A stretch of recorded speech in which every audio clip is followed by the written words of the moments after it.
Today, we're going to talk about something super duper interesting, and you may never think about this, but did you know which country has the largest population in the world? When we were younger, or until recently, China would be the answer for everyone.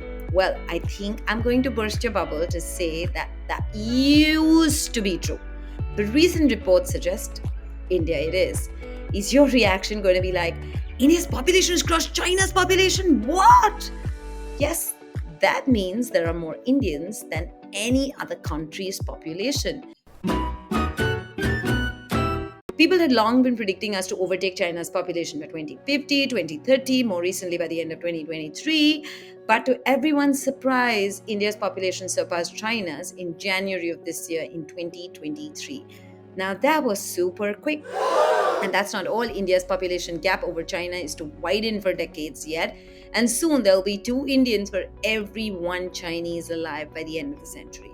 Something tells me this might happen sooner than we think. But how did this happen? Great question. Let's talk about it. India's population is now over 1.39 billion. That's a difference of only a few million. But that means a lot given that in the 2000s, China had 25 million more people than India. So, how did this really happen? Did our population grow too quickly? Did China's population not grow? I'm sure you have a million questions just like me. There are many explanations for this, and on both sides of the border.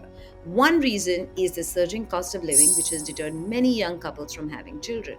The high cost of housing, education, healthcare, combined with wages that aren't rising fast enough to make up for all this, has made it difficult for many Chinese citizens to afford to start a family. This trend is particularly evident in large cities like Beijing and Shanghai, where the cost of living is exceptionally high. One example of the high cost of living is the cost of housing. According to a report by Numbeo, the average monthly rent for one bedroom apartment in the city center is about 8,200 RMB, which is approximately 93,700 rupees, which is absolutely crazy. Compare that to the average monthly rental of 39,000 Indian rupees for a similar apartment in Mumbai. Now, I am so glad that we don't live in Beijing. Yay! Another factor is the previous one child policy that China had in place for over 3 decades. The one child policy, which was enforced in 1979 to about 2015, aimed to control population growth by limiting each couple to have only one child. Yes, most of them don't have a sibling. Now, how weird is that? If you're thinking this does not sound like a good idea, you're right, it wasn't. Although the policy was successful in reducing population growth, it had several unintended consequences, such as a skewed gender ratio. This means an imbalance between the number of males to females in the country. As of 2020, the gender ratio at birth in China was around 111 males for every 100 females, which is higher than the natural gender ratio of 105 males per 100 females. This has led to a shortage of marriage partners for men, particularly in the rural areas, and a growing population of unmarried men means less family and thus less children. If that wasn't enough, this policy also led to a rapidly aging population and a shortage of working age adults. So, does this mean that China's population will keep declining? It's hard to say for sure, but it's possible that China's population could keep declining in the future.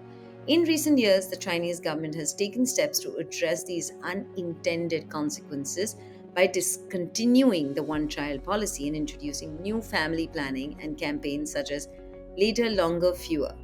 Catchy, isn't it? This campaign aims to encourage couples to delay having children, have fewer children, and space them out even more in an effort to balance population growth and sustainability. Additionally, the government has introduced incentives such as tax breaks and subsidies for families that have more children. However, it remains to be seen how effective these policies will be in reversing the population decline. Now, let me tell you some of the reasons for this trend. Age structure. India has a younger population structure than China. According to the United Nations, India's median age is around 28 years, while China's is around 38 years. India has a longer proportion of people in the reproductive age group, which means more Indians are capable of having babies than their counterparts in China. But another advantage of younger population is that India can have more citizens contributing to the economy in the form of productive workforce than that of China. An important factor in higher population growth is the fertility rate. Total fertility rate is the average number of children born to a woman during her reproductive years. According to the World Bank, India's fertility rate in 2020 was 2.2, while China's was 1.5. The higher fertility rates in India definitely contribute to a higher population growth. Gender imbalance, China's one child policy, which was in place for several decades, led to a significant gender imbalance in the population. As a result, the number of women of reproductive age is lower than that of men. In contrast, India does not have a policy that restricts the number of children a family can have, and the gender ratio is more balanced. Migration, China has strict policies on migration, while India has relatively more open policy. As a result, India experiences more internal migration from rural to urban areas, which contributes to higher population growth on those resources. This can contribute to India's economic growth by providing a larger workforce for industries and businesses in urban areas, which means higher productivity, more innovation, more job opportunities for both migrants and locals. But high internal migration also has a few negative consequences. More people coming into the cities means overcrowding and increased strain on our infrastructure and services like full buses, crowded trains. We see a lot of that every day in our cities, don't we? This can lead to a decline in living standards, environmental issues like more emissions and population.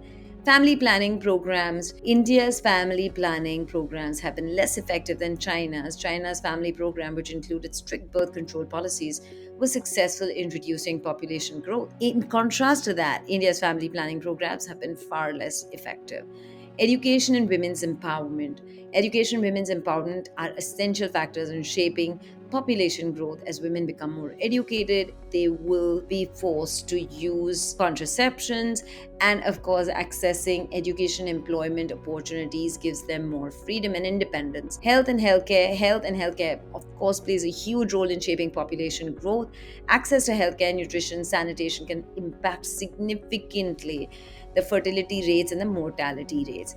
Cultural and social factors can also impact population growth, and India has a diverse cultural landscape in different regions, communities.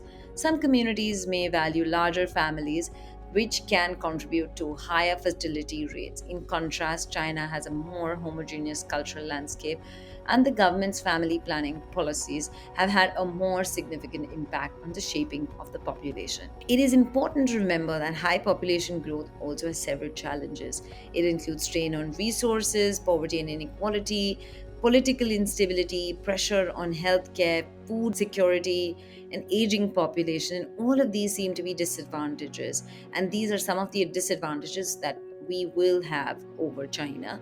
Sure, we can make more gains economically with more jobs, growth, and development, but also ask important questions of resources, infrastructure, planning. Now, before we go, let's do some fun fact we might have missed. Are you ready, kids?